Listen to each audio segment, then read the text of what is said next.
لماذا تراجع الاتفاق اللي دار مع السي شاكر بن موسى ولا السي شاكر بن موسى؟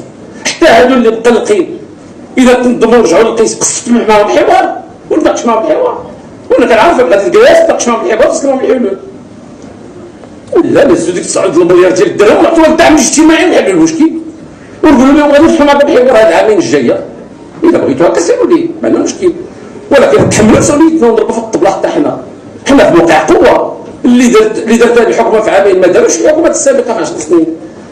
علاش اليوم حنايا كنطردوا؟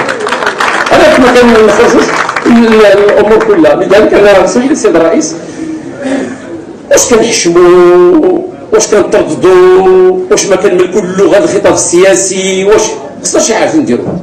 كنتكلموا على المتعاقدين، قلت لي نشطبوا الفكره ديال المتعاقدين، علاش قبلها كان حيدها فكره المتعاقدين، جميع المتعاقدين